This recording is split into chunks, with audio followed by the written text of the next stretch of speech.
Hello, welcome to my channel. ఈరోజు రాజకీయ party నాయకులు ఎలా ఉంటున్నారో మనం చూస్తూనే ఉన్నాం. అధికారం వస్తే విర్రవీగిపోయి ఎవరిని లెక్క చేయకుండా నేను అధికారంలో ఉన్నాను, ప్రజలు నాకు అధికారం ఇచ్చారు, అదేదో రాచరికం వ్యవస్థలాగా ప్రవర్తించడం జరుగుతుంది. కాకపోతే ఏ రాజకీయ నాయకుడైనా ఎలా ప్రవర్తించాలి, ఆ పార్టీని 10 కాలాల పాటు మనుగడలో ఉంచాలంటే ఏ విధమైన పద్ధతులు అనుసరించాలి, దానికి కొంతవరకు మనం చంద్రబాబు నాయుడు గారిని ఉదాహరణగా తీసుకోవచ్చు.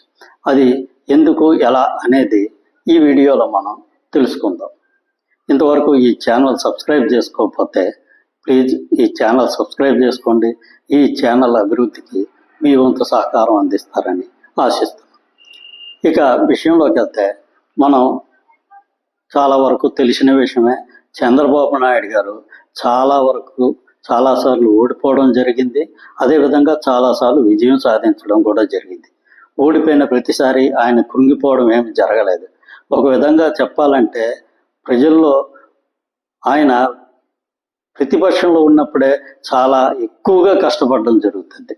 ఆయన ఎక్కడైనా సరే ప్రతిపక్షంలోకి వెళ్ళారంటే చాలా వరకు ప్రజలతో సంబంధాలని పూర్తిగా పెంపొందించుకుంటారు. అదేవిధంగా ఎప్పుడు ప్రజల్లోనే ఉండడానికి ప్రయత్నిస్తారు.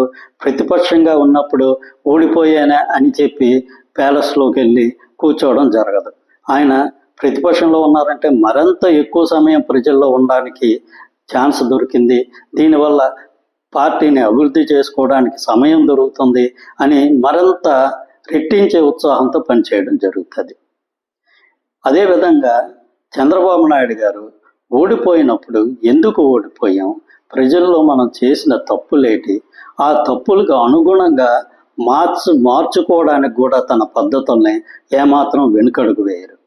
మనం ఇంతకుముందు చూసిన విషయమే, 2014 నుంచి 2019 వరకు ఆయన ఆంధ్రప్రదేశ్ ముఖ్యమంత్రిగా ఉన్నారు.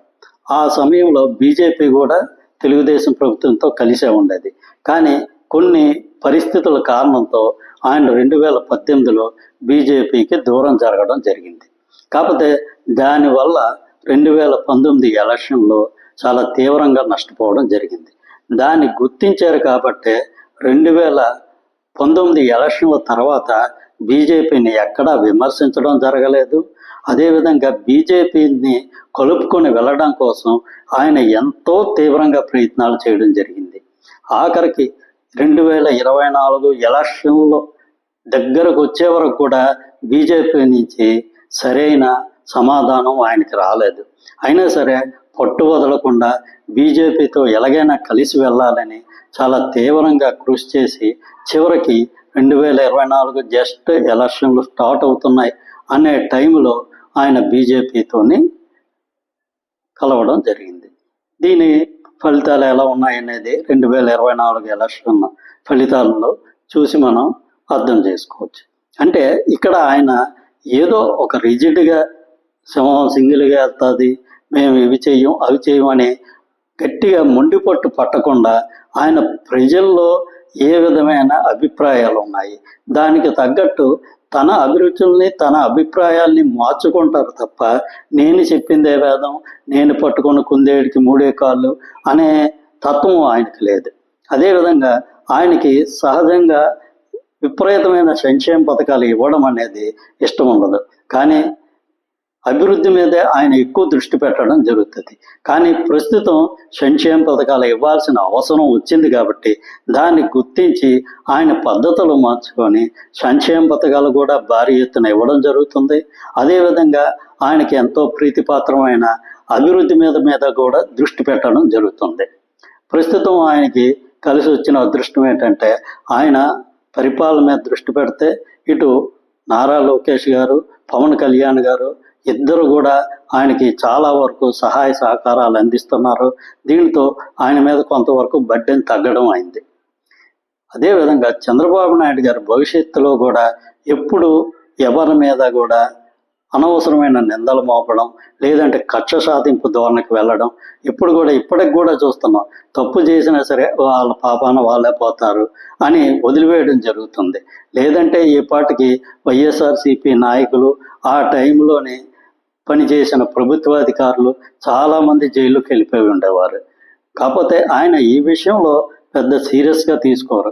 అధికారంలోకి వచ్చామంటే పూర్తిగా ప్రజలకు మంచి చేయడానికి ఏం చేయాలి అనే దాని మీదే ఎక్కువగా దృష్టి పెడతారు. కాబట్టి ఈ విధమైన ఫ్లెక్సిబిలిటీ అనేది రాజకీయ నాయకుల్లో ఉండాలి. అంతేగాని నేను తప్పు చేయలేదు, నేను అన్ని మంచి చేశాను, ప్రజలే తప్పులు చేసి నాకు ఓట్లు వేయలేదు అనే దృక్పథాన్ని రాజకీయ నాయకులు వదులుకోవాలి. వాళ్ళు ఓడిపోయారంటే ఖచ్చితంగా ప్రజల పట్ల వాళ్ళు ఏదో ఒక తప్పు చేసే ఉంటారు. ఆ తప్పు ఏటనేది తెలుసుకొని దాన్ని సరిదిద్దుకుంటే 10 కాలాల పాటు ఆ పార్టీ మనుగడ ఉంటుంది.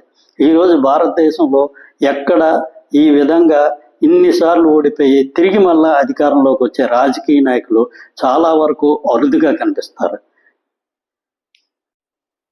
చంద్రబాబు నాయుడుకి ఉన్న గొప్పతనం ఏంటంటే ఆయన ఓడిపోయిన ప్రతిసారి ఎందుకు ఓడిపోయాం, దానికి కారణాలు ఏంటి అనేది ఆత్మవిమర్శ చేసుకొని దానికి అనుగుణంగా తన నిర్ణయాలు మార్చుకునే తత్వం ఆయనకు ఉండబట్టి ఇన్నిసార్లు ఓడిపోయినా తిరిగి మళ్ళా అధికారంలోకి రాగలుగుతున్నారు. ఈరోజు చాలా ప్రభుత్వాలు చూస్తున్నాం.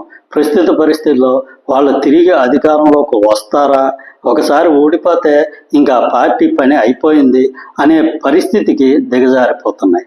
కాబట్టి రాజకీయ నాయకులు విజయమే వాళ్ళ ప్రథమ లక్ష్యం కావాలి. కానీ దానికోసమే మేము రాజకీయ పార్టీ పెట్టాము, మేము ప్రతిపక్షంలో ఉంటే మేము రాజకీయం చేయలేము అనే పద్ధతులు వదులుకోవాలి.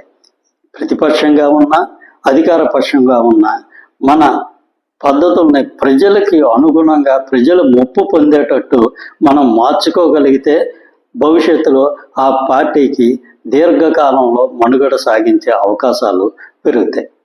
Thank you. ఈ వీడియో నచ్చినట్లయితే ఈ ఛానల్ సబ్స్క్రైబ్ చేసుకోండి. Thank you very much.